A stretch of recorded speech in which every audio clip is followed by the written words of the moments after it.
PRG और PGL के नाम से, और जो मैं मंगाता हूँ डायरेक्ट जापान से मंगवाता हूँ, तो मैं यहाँ का लोकल मार्केट वाला लेता हूँ।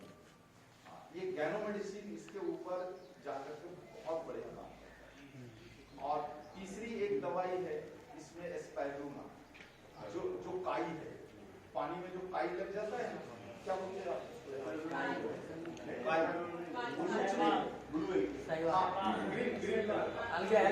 हाँ, ये जो काई है ना, काई को सुखा करके उसको पाउडर बना नहीं, लेकिन उसको एस्पैरुलिना के नाम से उसकी खेती करते हैं लोग। खेती वाला नहीं, जो प्राकृतिक रूप से संतुलित जो अंदर घुस जाता है ना, छटियों में जो लगता है, वो मैं एक कंपनी से ऑर्डर देकर के बनवाता हूँ।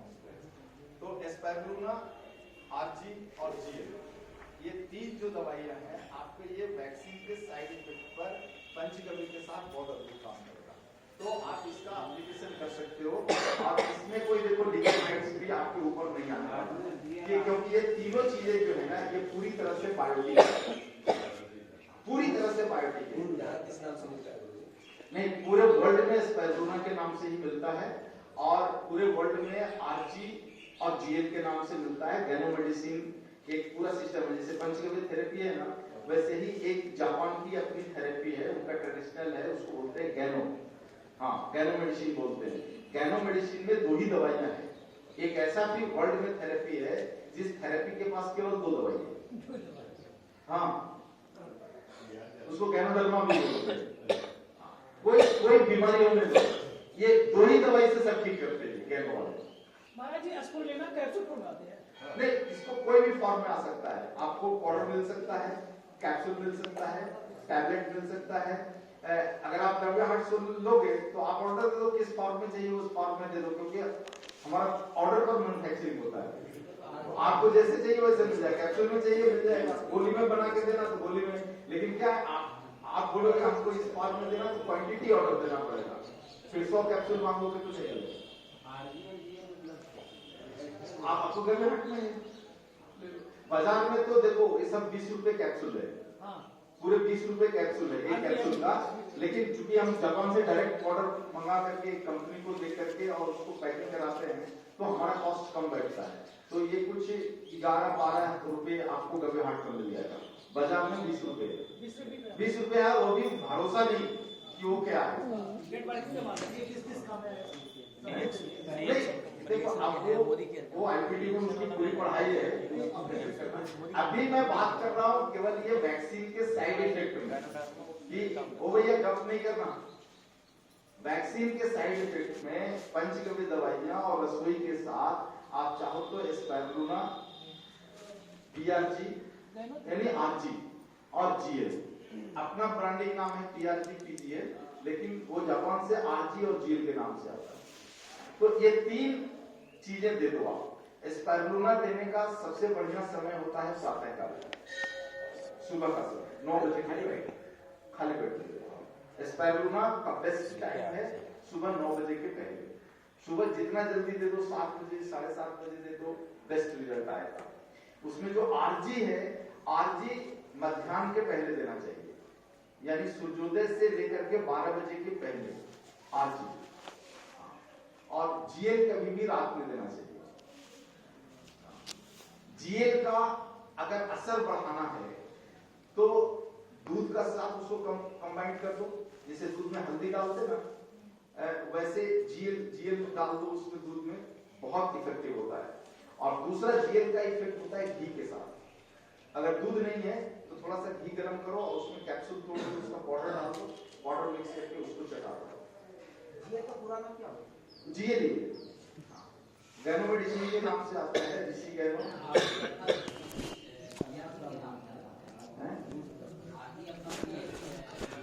पंचगव्य में पी लगा दिया है, यानी पंचगव्य कंपोजिशन आरजी, पंचगव्य कंपोजिशन जीएल। आप अब दोनों लिखोगे ना तो दोनों के नाम से मिल जाएगा, पीआरजी पीजीएल या आरजी जीएल। और एस्पैरुलिना वहां भी मिल जाएगा और ऐसे लोकल मार्केट में भी मिलता है एस्पैरुलिना, लेकिन उसकी क्वालिटी पर मैं कुछ नहीं बोलूंगा।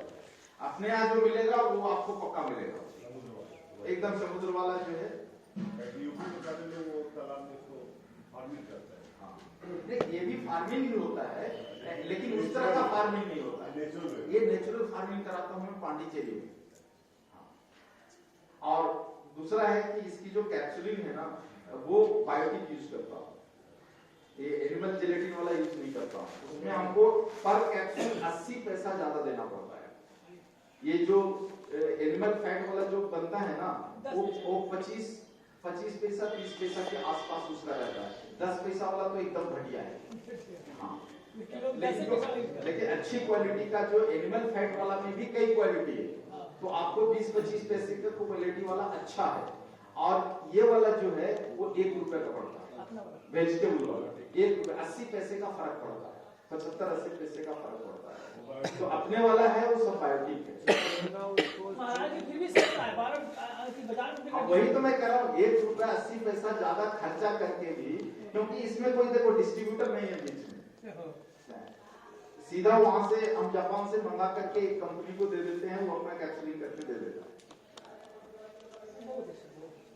उसमें तो चूर्ण के रूप में भी आ सकते हैं। हाँ, चूर्ण के रूप में भी आ सकता है। आप भर के तो सबसे बेहतर तो चूर्ण के रूप में क्या होता है ना कि कितना लेना है इसमें मिस्टेक हो सकता है। मिलीग्राम। हाँ, कैप्सूलिंग होता है तो पूरा वेट के आधार पर, वजन के आधार पर होता है कैप्सूलिंग। तो कुछ नहीं, आप कैप्सूल लो, तोड़ो, कैप्सूल मत खाओ। RGGL वाला कैप्सूल नहीं खाना। हाँ, दूसरा सब है वो पूरी पक्का बायोटिक है। ये RG और GL एक दूसरा कंपनी से बनवाता हूँ, उसके ऊपर मुझे भरोसा नहीं है। वो बोलता तो है लेकिन उसके ऊपर भरोसा नहीं है।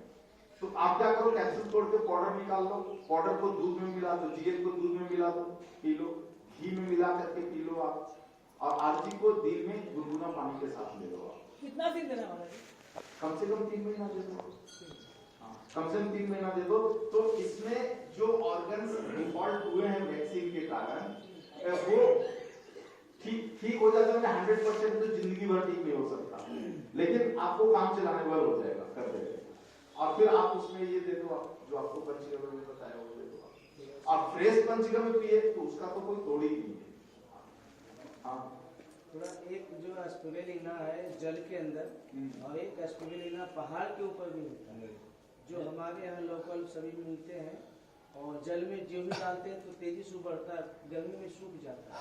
उसका होगा, मुझे उसका ज्ञान नहीं। अच्छा, वो पत्थर देखो वो क्या है, स्पाइरुलिना जो है ना, कोई भी वनस्पति के समतुल्य समान बहुत सारी वनस्पतियां होती है, तो उसको आप नहीं कर सकते हो। देखो ये जो है कफ को संतुलित करने वाला है स्पाइरुलिना, तो वो ड्राई फार्म में हो ही नहीं सकता, हो ही नहीं सकता।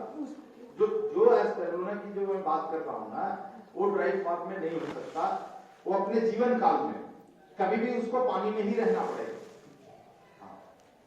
डेवलपमेंट पानी में ही करता है, लेकिन गर्मी में सूख जाते हैं। पानी मिलने के बाद पुनः जीवित होगा। जब देखो मैंने जो चीज देखी नहीं है उसके बारे में मैं क्या बताऊं। पहाड़ के पास में भी है, उसको पानी में डालिएगा ना तो 10 घंटा के अंदर वो तैयार हो जाता है।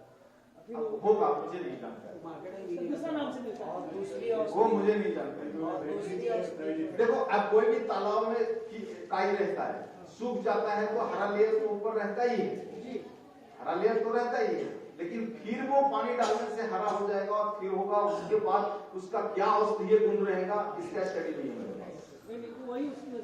पहाड़ में पानी जमता है, वो होगा, सूख जाने के बाद ड्राई हो गया, फिर पानी आ गया, फिर हरा हो गया, तो ये दोबारा सूखना हरा होना, सूखना हरा होने में उसकी क्वालिटी में क्या चेंज होता है, स्टडी करने की जरूरत है। आप मुमकिन नहीं बोल सकते हो।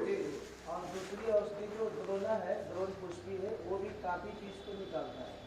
ये देखो बहुत सारी चीजें हैं। मैं तो कह रहा हूँ कि वैक्सीन का इफेक्ट काटने के लिए 100 वनस्पतियां होगी भारत में। हमारे पास जिसका स्टडी है मैं स्टडी पे बात करता हूँ, जिसका स्टडी नहीं है उस पर बात नहीं कर सकता हूँ। देखो मिसगाइड करने के लिए मैं नहीं आया हूँ, जिसका अध्ययन है मेरे पास, जिस पर हमने काम किया है वही बात करूंगा ना। देखो मैं सुना हुआ बात कभी नहीं करता। हाँ, आप फेसबुक उठा लो, इतने टिप्स आते हैं कि दिन भर में डॉक्टर बन सकते हो, जरा करके तो देखो एक बार, कहाँ कितना लाभ जूता मिल रहा है आपको। अरे क्या क्या बकवास है, कहीं से कुछ सुन लिया, ऐसा लिखेगा जैसे वो उसका एक्सपर्ट है। और अपने जब सिद्ध ही ऐसे ऐसे फेसबुक के जो पेजेज है ना उसमें भटक जाते हैं। आपको प्रोडक्शन का नाम नहीं लूंगा, लेकिन आपको बताता हूँ, आप लोगों को ठोक पीट के डांट टपट के मना किया है कि कैंसर के मरीज को कोई भी फल नहीं देगा, अनार को छोड़ के। सिखाया है ना? सिखाया है। और थोड़ा अच्छा है तो अमरूद दे सकते हो या सीताफल दे सकते हो, यही सिखाया है ना? अनार, अमरूद, सीताफल के अलावा कुछ सिखाया है फल देने के लिए? चुकंदर फल में नहीं आया, सिखाया है ना? एक अपना जमशेदपुर में नेचुरोपैथी वालों का पेज पढ़ करके और उसको पका पपीता खिला लिया, पका पपीता खिला दिया, क्योंकि नेचुरोपैथी वाले बोलते हैं कि पपीता से बढ़िया कोई चीज ही नहीं है। खिला दिया, खत्म हो गया, खत्म हो गया। वो तो बच गया, नहीं तो लीगल फंसने वाला था। तो आप सुना हुआ करो तो मैं क्या करूंगा? महाराज जी सब कुछ में चलेगा, लेकिन मेडिकल लाइन में नहीं चलेगा। आप देखो ना, अपना फेसबुक उठा करके देखो, दिन भर में मेरे फेसबुक पर कम से कम 100 पोस्ट आते हैं। हाँ, शुगर 3 दिन में खत्म होता है, चमत्कारी 3 दिन में शुगर खत्म होता है, ये खा लो। 1 महीना में कैंसर खत्म होता है, रोज फेसबुक पे आता है। कैंसर के लिए दिखाता है कि फिटकिरी से कैंसर। अब ये देखो, ये सारे कचरा ज्ञान वाले फेसबुक पे बैठे हुए, और जिसके पास सही ज्ञान है वो कभी बांटता नहीं, कभी नहीं बांटता। वो क्यों बांटेगा? उसका इतना अनुभव है उस सारे चीजों। पारंपरिक वैद्य लोगों को देखते हो, एक भी पारंपरिक वैद्य है फेसबुक पे? ये सब बांटने का काम नहीं होता है, क्योंकि आप बिना मरीज को देखे हुए कोई भी चीज दे नहीं सकते। देखो, चिकित्सा एक ऐसा शास्त्र है जिसमें रेडीमेड कुछ नहीं हो सकता। ये खा लो ये हो जाएगा, ये खा लो ये जो नहीं हो सकता है, नहीं हो सकता है। हाँ सही। हाँ, उसमें 2 होता है, एक सीताफल होता है और एक रामफल होता है। हाँ, तो ऐसे ही सीताफल जैसा ही एक रामफल भी होता है, लेकिन रामफल सब जगह नहीं होता। रामफल केवल 2 जगह होता है, या तो भारत में महाराष्ट्र में होता है, और सबसे बड़ा जो एक्सपोर्टर है रामफल का वो है श्रीलंका। हाँ, थोड़ा सा प्लेन जैसा होता है। हाँ, अगर कुछ मीठा खिलाना है कैंसर के मरीज को, तो आप ये सीताफल और रामफल ही खिला सकते हो, मीठा और कुछ दे नहीं सकते। हाँ, सही फल वही है। आप नेचुरोपैथी वाले हो इसलिए ये सवाल कर रहे हो, क्योंकि आपकी पढ़ाई जो है ना 2 धारी तलवार है, और यही मैं बार बार कहता हूं कि एक पर टिक जाओ। आप नेचुरोपैथी पे टिक जाओ ना, वो भी बुरा थोड़ा ही है, वो भी एक विधा है, उसी पर टिक जाओ आप। हाँ, दोनों को मिलाया तो पता नहीं क्या होने वाला है। देखो, एक सामान्य सी बात है, एकदम सरल, देहात का एकदम देहाती अनपढ़ गंवार आदमी भी कभी भी घाव हो जाता है तो मीठा चीज नहीं खाता है। एकदम अनपढ़ से अनपढ़ आदमी को भी मालूम है कि घाव घोष हो गया है तो मीठा नहीं खाना। शक क्या है? अब कैंसर क्या है? इंटरनल घाव ही तो है। कैसे एकदम छोटी सी बात आप ले लो, बहुत बड़ा एक्सपेरिमेंट करने की जरूरत ही नहीं है। आपको एक अभी घटना बताता हूं, उससे आपको ये सारा चीज समझ में आ जाएगा। जो चीजें हैं ना, 2 धारी तलवार पर चलना समझ में आ जाएगा। अभी एक यहाँ पर पंजाब में एक डॉक्टर है पांडे करके, आजकल पूरी दुनिया में उन्होंने तहलका मचा रखा है, क्योंकि वो MBBS MS है और एलोपैथी की दवाई नहीं लिखते, एलोपैथी की दवाई नहीं लिखते, जबकि MBBS MS है। अभी उनका पूरा डंका बजता है, पूरे वर्ल्ड में डंका बजता है। विश्वरूप राय चौधरी, विश्वरूप राय चौधरी नहीं, वो आदमी दूसरे आदमी बोल रहा हूं। तो उन्होंने जो है वो उनका मोह भंग हो गया है, और मोह भंग होकर के अब वो जो है प्राकृतिक चीजों पर आ गए। कोई भी बीमारी होने तो वो खान पान और ये सारा कुछ सुधारते हैं, और सुधार करके ही ठीक करते हैं, और उनके पास पूरे विदेश वाले आकर के चिकित्सा कराते हैं। अच्छा आदमी बंदा पैसा कमा रहा है एलोपैथी छोड़ करके। तो अभी देहरादून में उन्होंने एक ट्रेनिंग प्रोग्राम रखा। देहरादून में वो एक ऑस्ट्रेलिया की टीम है, उस टीम ने पूरा ऑर्गेनाइज किया था कि भारत के जो डॉक्टर हैं, जैसे आपने एमबीबीएस होते हुए एलोपैथी छोड़ दिया, ऐसे आप एलोपैथी के डॉक्टरों को इस लाइन में लेकर के आइए कि वो एलोपैथी छोड़ करके और प्राकृतिक चिकित्सा करें। तो उसका 3 दिन का सेमिनार रखा देहरादून, तो सर मीडिया में भी आया होगा काफी। तो उसमें टॉपिक रखा था और हर सब्जेक्ट के एक्सपर्ट्स को बुलाया था कि आप बताओ, और जिसके एक्सपर्ट नहीं मिले उस पर उन्होंने ही काम किया। एक छोटी सी बात है, देखो ये कितने नासमझ लोग, ये भी कितने नासमझ हैं। रिजल्ट मिलता है लेकिन कितनी नासमझी है वो बता रहा हूं। तो मेरा पंचगव्य सब्जेक्ट दिया था। अब मैं ऐसे इनके डिबेट में तो जाता नहीं हूँ, लेकिन वो क्या ताबी जी को पकड़ करके अप्रोच करा लिया कि नहीं गुरु जी को खोलना नहीं पड़ेगा। अब ताबी जी का आदेश नहीं कर सकते हुए, चलो ठीक है आता हूँ। पहुंचने में मुझे लेट हुआ क्योंकि वो हिमाचल का पहाड़ी और सारा कुछ है। मैं पहुंचा 10 बजे रात को उनके यहाँ। सुबह मेरा लेक्चर था, 10 बजे रात को पहुंचा। तो अब देखो मैं भी पहले खा लेता हूँ, लेकिन कभी भूखा रहा तो भूख नहीं मारता हूँ, रात को थोड़ा तो खा ही लेता हूँ। हाँ, जठर में अग्नि बन गई है तो उसको छोड़ता नहीं, वो मैं कट्टरवादी वाला आदमी नहीं हूँ। हाँ, समय के हिसाब से चाय भी पी लेता हूँ। हिमाचल में गया तो चाय की क्वालिटी देखने के लिए चाय भी पिया। वो कट्टरवादी नहीं, जो चीज नुकसान वाला नहीं है, लेकिन जहाँ ऑप्शंस नहीं है वहां तो आपको करना ही पड़ेगा। तो 10 बजे उन्होंने भोजन की थाल परोसी। क्या था थाल में मालूम है?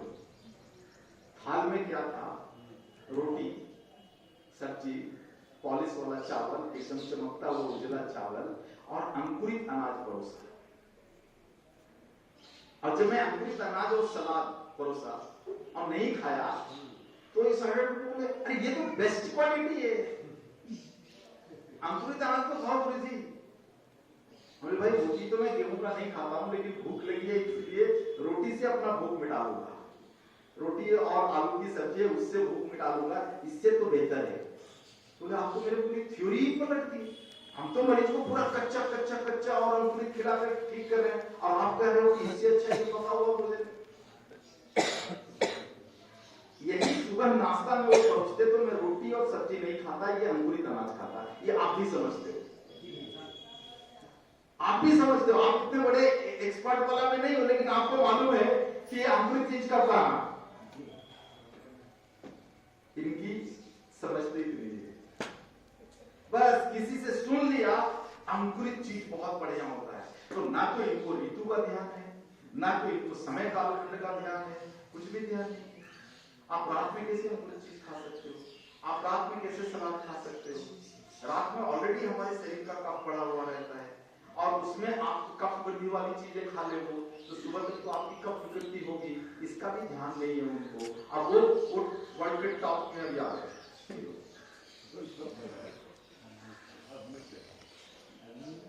अरे चिकित्सा में भूगोल, समय, ऋतु सबका ध्यान रखना चाहिए।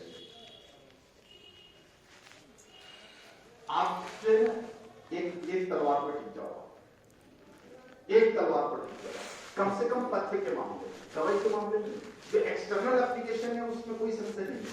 आप सारे एक्सटर्नल एप्लीकेशन नेचुरोपैथी के आप कीजिए, उसमें कोई दिक्कत नहीं है। लेकिन जहां भोजन व्यवस्था की बात आती है, आपको एक बड़ी बात बताता हूँ सुंदर जी, बुरा लगेगा कि गुरु जी ऐसा क्यों बोलते हैं, लेकिन मैं तो भारी सभा में बोलता हूँ। एक भी नेचुरोपैथी डॉक्टर के चेहरे पे चमक बता दो तो जानो, सबके चेहरे उड़े हुए और बदरंग होते हैं। अरे श्रृंगार और सुंदरता भी हमारी सामाजिकता का अंश है। आप तेल नहीं खाओगे, मसाला नहीं खाओगे तो शरीर की सुंदरता और चमक नहीं आएगी। बदरंग रहने के लिए हम सामाजिक जीवन नहीं जीते। मैं तो घूमते हुए पूरे भारत के नेचुरोपैथी डॉक्टरों को देखता हूँ जिन्होंने तेल खाना छोड़ दिया और जिन्होंने मसाला खाना छोड़ दिया, और केवल वो अपने नेचुरोपैथी हिप्पोक्रेट्स वाले डाइट्स पर रहते हैं। एक के चेहरे पे हंसी नहीं मिलती है।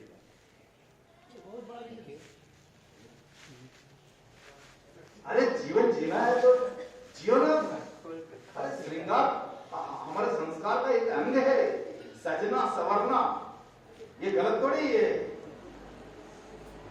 प्रकृति ने हमें शरीर दिया है तो संवरना चाहिए, सुंदर दिखना चाहिए। अरे शिव सुंदर है, दूसरा छोड़ दो। शिव की सुंदरता की बात करते हैं। सत्यम शिवम सुंदरम सुना है ना, ये किसकी उपमा है? शिव की उपमा है। ये हमारा श्रृंगार है। अब हुआ क्या कि हिपोक्रेट्स के देश में न तो मसाला होता है, समझ कहां से, न प्रोटीन है, प्रोटीन की जब अंडा खा रहा है, दूध छुड़वा रही है। हाँ दूध छुड़वा रहे।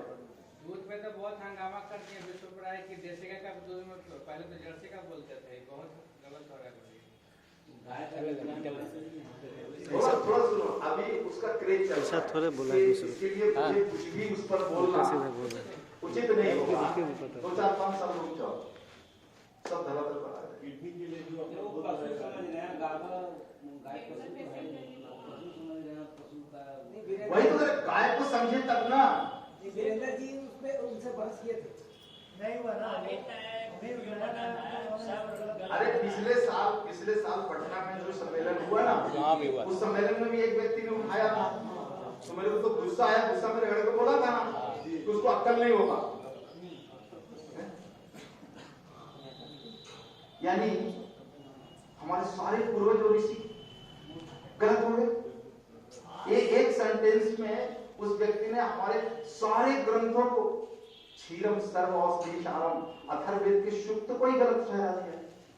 और देखो, अब बात यहां पर है कि किसी ने ठहरा दिया क्योंकि उसकी पढ़ाई विदेश में हुई है, तो विदेशी ज्ञान के आधार पर बोल रहा है। अरे भैया, तुम्हारी पढ़ाई कहां विदेश में हुई है? तुम क्यों नहीं काटते इस बात को? तजुब तो यह होता है कि उसकी झोली में आज 10-20 गविशीधर जाकर बैठे हुए, तो अब इन लोगों को क्या बताऊं? जो ज्ञान मिला उस ज्ञान पर आपको भरोसा ही नहीं है। आप भटक रहे हो, ये रास्ता कभी ये रास्ता कभी ये रास्ता।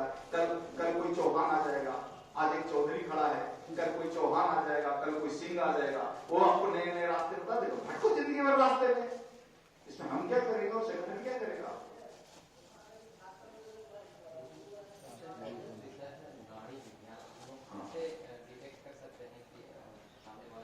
अब तो नाड़ी तो सीखा है, अभी कितना टाइम हुआ है? नाश्ता बन बोलिए था सब बैठ नहीं हुआ है, डाउन हो जाए थोड़ा बैठ थोड़ा एक नाड़ी को बात कर लो, फिर आप आराम से भूल जाओगे। देखो सबसे महत्वपूर्ण है नाड़ी। नाड़ी देखो, नाड़ी का 3 चरण है, 3 चरण। तो बाजार में मिलता है ना, विषय का क्या बात करते हैं? गाड़ी विज्ञान साधारण बीच में नहीं बोलिए। आप जाओ ना बाजार में मिलता होगा, लेकिन पढ़ नहीं। पूरा विज्ञान उसी पर है। इसके देखो 3 चरण है, नाड़ी का 3 चरण है। और पढ़ाया भी है आपको, लेकिन पढ़ाया उस समय ध्यान में नहीं रहा आपको कि इतना गंभीर विषय होगा। पहला है नाड़ी का, लिखने का कोई काम नहीं है, सुन लो बस से। लिखने जैसा कुछ मैं बात नहीं कर रहा हूं। नाड़ी का 3 चरण है। पहला चरण है वात पित्त कफ, जो आपको एडीपीटी में पढ़ा। वात पित्त कफ, वात पित्त कफ के आधार पर आप ऑर्गन्स तक पहुंचते हो कि कौन सा ऑर्गन का डिफॉल्ट है, पहुंचते हो। इतना सिखाया है ना। वात की 30 काउंटिंग, पित्त का 30 काउंटिंग, कफ का 30 काउंटिंग, ये कर लो आप। जहां पर मिसफायरिंग है, मिसफायरिंग के आधार पर कैलकुलेशन बता दिया है आपको। कोई नहीं बोल रहा, नहीं बताया जी बताया है ना। आपको ग्रुप ऑफ ऑर्गन्स में चले जाते हो आप, और ग्रुप ऑफ ऑर्गन्स में चले गए तो वहां से आपको औषधि मालूम है। इतना तो वात पित्त कफ में पता चलता है कि हार्ट का इश्यू पता चलता है ना। अब हार्ट में क्या इश्यू है आपको समझने का कोई काम नहीं है, क्योंकि कुछ भी होने तो आप दोगे अर्जुन ही। तो आपको गहराई में जाने की जरूरत है क्या? गहराई में उनको जाने की जरूरत है जो हार्ट के 100 बीमारी की 100 अलग अलग दवाई देते हैं। आप दे रहे हो क्या? तो आपको उसकी गहराई में जाने की जरूरत है। ये एक पार्ट है, ये एक पार्ट है। दूसरा पार्ट है ऑर्गन्स नाड़ी। ये जो 12 ऑर्गन्स आप पढ़ते हो ना, 12 ऑर्गन्स की 12 नाड़ियां हैं हमारे शरीर। लेकिन ये 12 ऑर्गन्स तभी सीख पाओगे आप जब आपको वात पित्त कफ नाड़ी में परिपक्वता हो। जब तक आपको वात पित्त कफ नाड़ी में परिपक्वता टैलेंट नहीं आ जाएगा, तब तक आप ऑर्गन्स नाड़ी में भूल करोगे। इसलिए ऑर्गन्स नाड़ी में सिखाता हूं, पहले इस पर अभ्यास करो, इस पर पक्का पक्की हो जाओ, आपको सोल्यूशन तो इसमें मिल ही रहा है। अब आपको थोड़ा गहरा ज्ञान चाहिए तो आईपीटी में ऑर्गन्स नाड़ी पढ़ाता हूं। आईपीटी में फिर वात पित्त कफ नहीं पढ़ाता हूं, क्योंकि वात पित्त पढ़ा हुआ आदमी आता है यहाँ, तो उनको ऑर्गन्स नाड़ी पढ़ाते हैं। हमारे शरीर में 12 ऑर्गन्स है और हर ऑर्गन्स की एक नाड़ी है। तो 12 ऑर्गन्स नाड़ी अगर आपने सीख ली तो आप टू द पॉइंट चले जाओगे, टू द पॉइंट। लेकिन उसका कैलकुलेशन अलग है, इसका कैलकुलेशन बिल्कुल अलग है। यहां आपको मालूम चल जाएगा कि हार्ट में क्या है, हार्ट में क्या है ऑर्गन्स नाड़ी में पता चल जाएगा। ब्लॉकेज है क्या या वॉल्व खराब है क्या, आप उसकी गहराई में चले जाओ क्या। और इसमें भी कौन सा मिलेगा, केवल 12 ऑर्गन्स मिलेंगे। 12 ऑर्गन्स की 12 नाड़ियां अलग अलग है, यही आपको मिलेगा। इसके अलावा ये दूसरा चरण है कि दूसरा चरण में आदमी को ऑर्गन्स नाड़ी सीखना चाहिए। तीसरा चरण है इसका, तीसरा चरण है कि कलाई के अलावा भी हमारे शरीर में जितने भी मर्म बिंदु हैं ये सभी नाड़ी हैं, सभी नाड़ी। तो अब ये 12 ऑर्गन्स में फर्टिलिटी पार्ट आता है क्या, महिलाओं का गर्भ से आता है क्या 12 ऑर्गन्स में? नहीं आता है। ओवरी आता है क्या? नहीं आता है। इसका रिकॉर्ड कैसे पकड़ोगे? इसमें कोई सेक्सुअल ऑर्गन्स आता है क्या 12 ऑर्गन्स में? नहीं आता है। कैसे पकड़ोगे? 5 पेनिस में आता है क्या? धातु दोष आता है क्या? नहीं आता है। कैसे पकड़ोगे आप? मेंटल डिसऑर्डर ये 12 ऑर्गन्स में आता नहीं है, मस्तिष्क, आप कैसे पकड़ोगे? आप रीढ़ की हड्डी का डिसऑर्डर कैसे पकड़ोगे? आप नहीं हो सकता। ये तीसरा चरण है कि कलाई को छोड़कर आप शरीर के दूसरे 8 बिंदुओं के धड़कन स्पंदन को पढ़िए। कहां से सेक्सुअल एक्टिविटीज का आपको पता चलेगा, कहां से फर्टिलिटी एक्टिविटीज का आपको पता चलेगा, कहां से आपको स्पाइनल कॉर्ड का पता चलेगा। ये 12 अंग को छोड़कर जो दूसरे अंग हैं उसकी दूसरी नाड़ियां हैं। तो इस विषय को 3 चरण में सीखना चाहिए। ये नाड़ी विज्ञान 10 साल का कोर्स है। हाँ, कम से कम 1.5 साल लगता है वात पित्त कफ सीखने में, और उसके बाद कम से कम 2.5-3 साल लगता है ऑर्गन सीखने में, ऑर्गन्स नाड़ी सीखने में। और ऑर्गन्स नाड़ी सीखने में जब परिपक्वता आ जाती है तब आदमी जाता है 12 ऑर्गन्स के 12 नाड़ी। तो ये 3 चरण में सीखने से ही आदमी परिपक्व होकर के सीख सकता है। आपको एडीपीटी में जितना सिखाया है उतना आप करो, उसमें काफी समस्याएं सुलझ जाती है। जो गर्भ की नाड़ी है, गर्भ की नाड़ी मालूम है, कंसीव होने के 3 घंटे के बाद यूरिन टेस्ट की जरूरत नहीं पड़ती। रात को महिला कंसीव हुई है, सुबह उसको नाड़ी देख लो तो पता चल जाएगा कंसीव हुआ या नहीं हुआ, यूरिन टेस्ट की जरूरत नहीं पड़ेगी। और 3 दिन में तो पक्का तय हो जाता है कि मेल है या फीमेल। इतना गहरा नाड़ी है। डबल नाड़ियां चलती है। जब कोई महिला गर्भवती हो जाती है ना तो उसकी सारी नाड़ियां डबल चलती है, उसकी अपनी वाली और बच्चे वाली, दोनों को अलग करके कैसे देखोगे आप? आपको जब तक ये बेस 2 तैयार नहीं रहेगा वात पित्त कफ का और ऑर्गन्स नाड़ी का, जब तक बेस तैयार नहीं रहेगा तब तक आप यहां पर पहुंच ही नहीं सकते। सीधा यहां पर पहुंचा दूंगा, सीख पाना भी मुश्किल है और गलती करने की पूरी संभावना है। मृत्यु वाली नाड़ी यहीं पर आती है कि कितने दिन में मरेगा, वो तीसरे चरण में आता है मनुष्य के लाइफ के बारे में। और उसके आगे और एक स्टेप है जो मैं भी नहीं जानता, और वो है पूर्व जन्म वाला और आगे जन्म वाला, उसका ज्ञान मुझे भी नहीं। हमारा शरीर किस योनि से आया है वो भी नाड़ी में पता चलता है, और मृत्यु के बाद ये किस योनि में जाएगा ये भी नाड़ी से पता चलता है, लेकिन उतना ऊंचा ज्ञान मेरे पास नहीं है। तो क्रम पर सीखो ना। ये जो रिट्रेनिंग प्रोग्राम होते रहता है ना, ये रिट्रेनिंग प्रोग्राम में आप आईपीटी नहीं भी करोगे तो रिट्रेनिंग प्रोग्राम में इन चीजों को मैं सिखाते रहूंगा, थोड़ा थोड़ा करके सिखाते रहूंगा।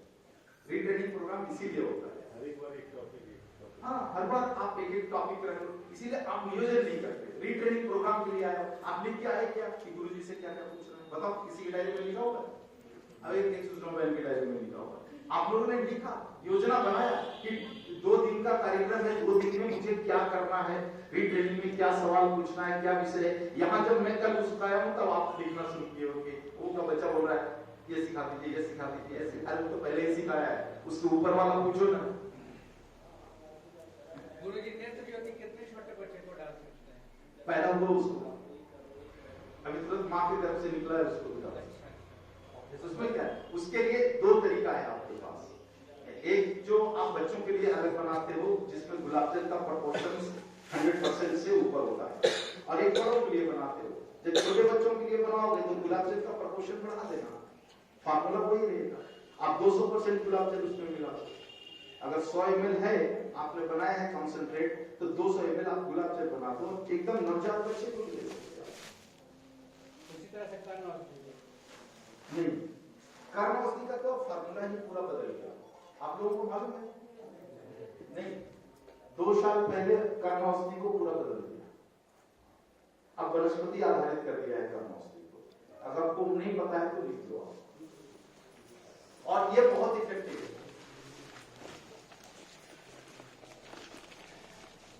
पुराना वाला कर्णौषधि भी काम करता था, लेकिन एक तकलीफ था क्या कि गौमूत्र के बेस में बना होने से बार-बार कान को साफ करना पड़ता था। वो गौमूत्र का वो जो है ना चिपक जाता था उसमें। गौमूत्र में तेलीय अंश जो रहता है वो चिपक जाता था और ये लाल लाल दिखता था, तो उसमें कंफर्टेबल नहीं होता था। हाँ, रिजल्ट तो है। नहीं, ये नया वाला फार्मूला का देखो, ये इससे बेहतर रिजल्ट, टॉप रिजल्ट। उसमें क्या करना है कि कर्णौषधि के लिए जिस ऋतु काल खंड में अग्नि नक्षत्र में जो आप गोमूत्र पकड़ते हो सारे नियम कानून के आधार पर, गोमूत्र तो वही रहेगा, लेकिन उसको आप डिस्टिल कर दो, उसका अर्क बना दो। 1 लीटर अग्नि नक्षत्र के गोमूत्र का अर्क 1 लीटर। एक वनस्पति आती है जिसका नाम है सुदर्शन। हाँ, आपके यहाँ राजगीर में बहुत होगा, ये इसी प्रकार के सूखे जंगलों में बहुत होता है सुदर्शन। हाँ, तो सुदर्शन को ले आइए और सुदर्शन का स्वरस निकालिए। स्वरस उसका अपना रस पहले निकालो तो सही, निकलेगा नहीं आपसे। आप कुछ भी कर लो नहीं निकलेगा। हाँ, वो रस छोड़ता ही नहीं। रस छुड़ाने का तरीका है कि आप कोयला जला करके कोयले का आग बना दो आप, है ना।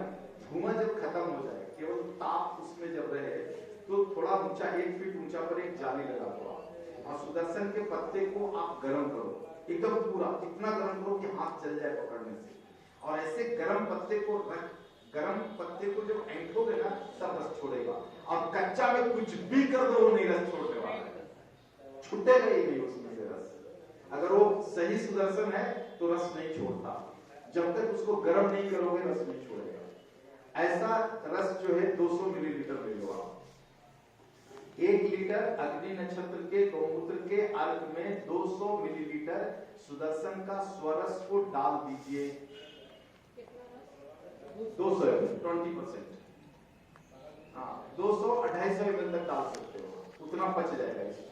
और उसको फिर धूप में रखो, वो अग्नि नक्षत्र में ही रखना, धूप में। ये दूसरा ऋतु में नहीं बनेगा, वो अग्नि नक्षत्र में ही बनेगा। दूसरा ऋतु कालखंड में बनाओगे तो अच्छा नहीं बनेगा।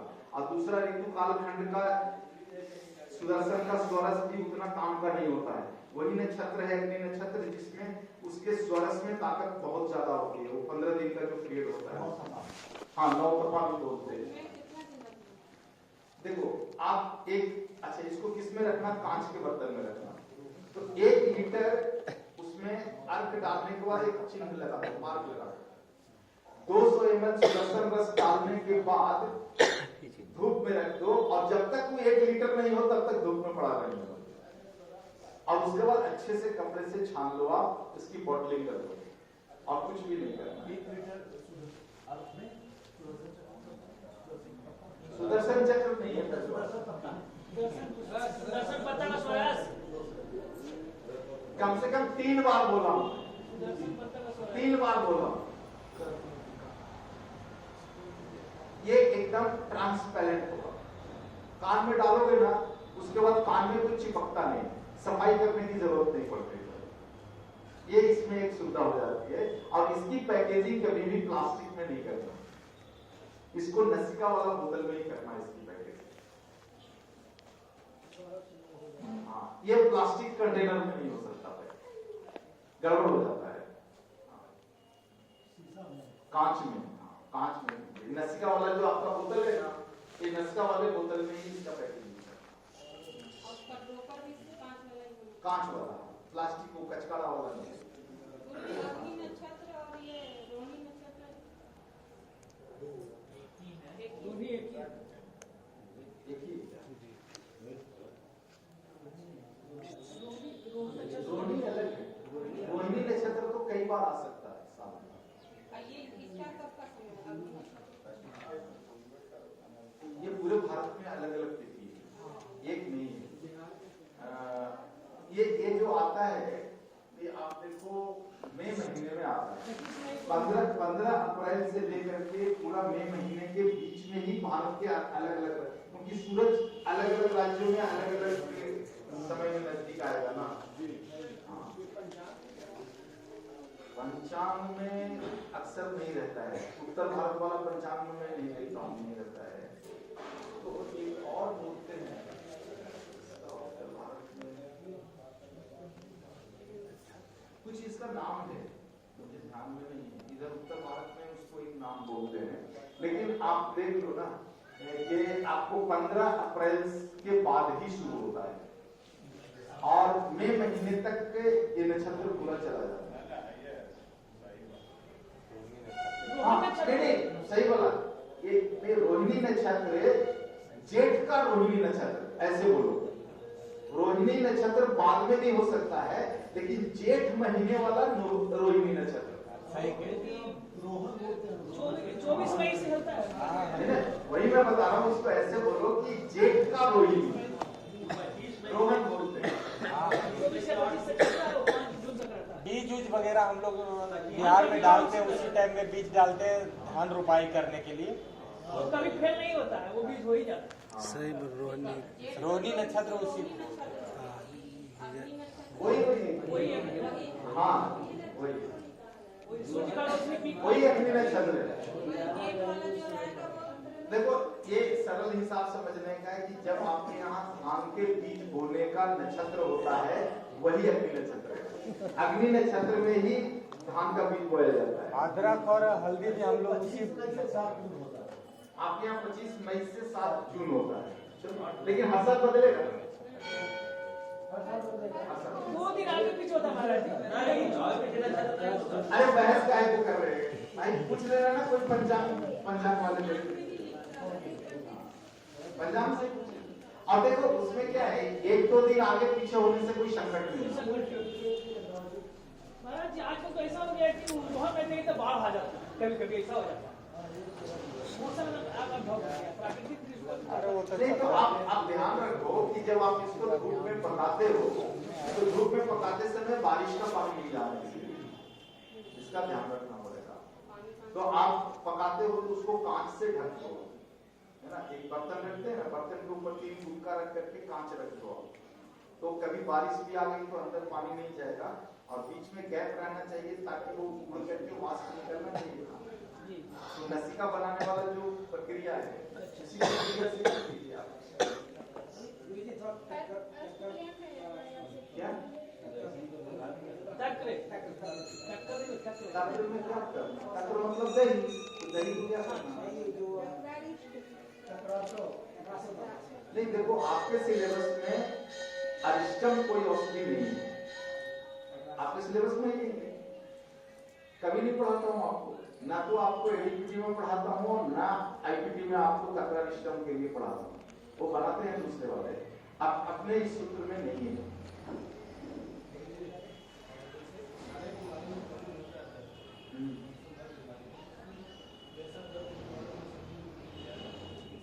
देखो, अब ये दर्द निवारण वाला है ना, फिर आपको पंचगव्य के बाहर निकलना पड़ेगा। तो है, जैसे कैंसर वालों को जो है जो देते हैं, इसमें वारणा भी देते हैं, योगीराज देते हैं, रसगंधी देते हैं, ये सब पेन किलर की तरह ही तो काम करता है, लेकिन आपको फिर पंचगव्य से बाहर निकलना पड़ेगा। होम्योपैथी में भी कोई बड़ा पेन किलर नहीं है, उनके पास भी कोई बड़ा नहीं। आयुर्वेद में है, योगीराज है, योगीराज देते हैं, दे सकते हो।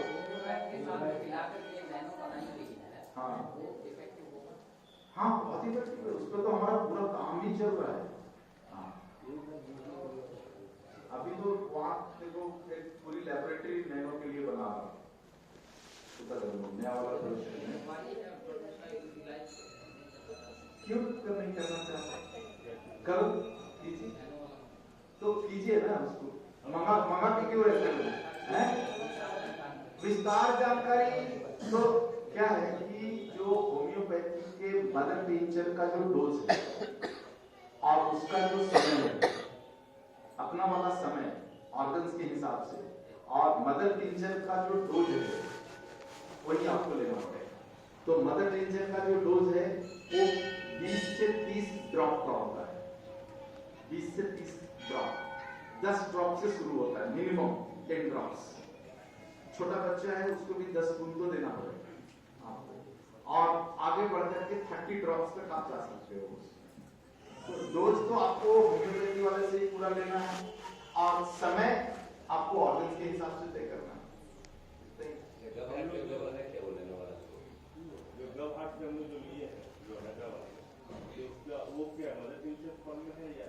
मदर टिंचर नहीं, मदर टिंचर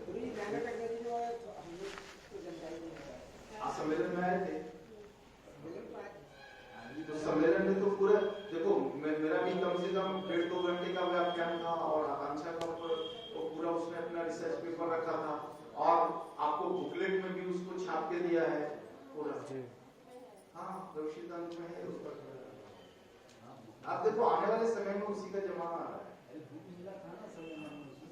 स्टॉल पर भी था। गुरुजी, ये स्वर्ण प्राशन क्या है? उसकी नक्षत्र में बदलेगा। देखो विषय अच्छा है, स्वर्ण प्राशन विषय अच्छा है, लेकिन उसकी क्वालिटी पर संदेह है, इसलिए मैं उसको प्रमोट नहीं करता हूँ। विषय अच्छा है, लेकिन बात है कि शुद्ध सोना है कि आपके पास, ये बताओ। पूरा बाजार सोना के नाम पर कैडमियम से भरा पड़ा है। जो सोना जो गलाने वाला है ना, साउथ इंडिया का सबसे बड़ा, जिसके यहाँ 500 किलो रोज सोना गलता है, उनके साथ मेरा कम से कम हफ्ता में 1 दिन उठना बैठना होता है। वो मेरे मित्र हैं बहुत पुराने, राजीव भाई के, उनके यहाँ मैं देखता हूँ सोना के नाम पर क्या होता है, वो बताते हैं। तो आपसे क्या छुपाऊं, 500 किलो सोना रोज गलता है उनके, और 500 किलो सोना जब गलता है ना तो 500 किलो कैडमियम मिला देते हैं। कैडमियम है 150-200 रुपए किलो, और सोना का किलो क्या भाव है? आप समझो कि ज्वेलरी के दुकानों में क्या गड़बड़ चल रहा है, आप जानो। कैडमियम का सोना रिटर्न नहीं लेगा, इसीलिए आजकल ज्वेलरी वाले क्या करते हैं, जिसके यहाँ से लिया है ना वही रिटर्न लेगा, दूसरा नहीं लेगा। इसलिए सब हॉलमार्क लगा लेते हैं कि मेरे यहाँ का है, तो वो अपना चोरी छुपाने के लिए वही लेगा, दूसरा लेगा तो उसको नुकसान हो जाएगा। है आपके पास क्या बहुत पुराना सोना शुद्ध वाला, तो करो, अब नहीं है तो उस रास्ते में जाना नहीं है। और स्वर्ण प्राशन में दूसरा चीज एक और गड़बड़ मैं देख रहा हूँ कि इसको पैकिंग कर रहे हैं। जैसे पंचगव्य फ्रेश लिया जाता है ना, उसी तरह से स्वर्ण प्राशन फ्रेश ही लेना चाहिए, उसकी बॉटलिंग नहीं हो सकती। बेस्ट मैंने आपके वही तो कह रहा हूँ कि आपके पास सरल से सरल फार्मूला दे दिया गया है, लेकिन आप कॉम्प्लिकेटेड में घूमते रहते हैं। सुनते हैं कि व्हाट्सएप पे आता है स्वर्ण प्राशन, उसमें नक्षत्र कोई इसमें भी सीमित लगा हुआ। देखो विषय गलत नहीं है, वो भी अथर्ववेद का ही सूत्र के आधार पर है, लेकिन 2 चीजें उसमें गड़बड़ दिखती है। एक तो सोने की क्वालिटी, हाँ किसी को मालूम ही नहीं। आप में से कितने लोगों को मालूम था कि सोना में कैडमियम मिलाया जाता है? बताओ। आप एक व्यक्ति को पता है, तो आप अंदाजा लगा लो, किसी को पता भी नहीं है कि सोने का क्या गोरख धंधा चल रहा है। गुरुजी जिन लोग का और दूसरा, इसकी पैकेजिंग नहीं हो सकती। हाँ, फ्रेश बनाओ पिलाओ। गुरुजी मोतियाबिंद जिन लोग का ऑपरेशन हुआ भूख लगी हो गया गुरु जी 5-7 मिनट चले। आप भूख लगी अब बोलना नहीं हो रहा। अरे यहाँ 7 बजे खाने की आदत है यार, तो 8:30 बजे खाना पीना खाओ उस बैठो ना आप, 2 बार तक यही तो दम मारना है।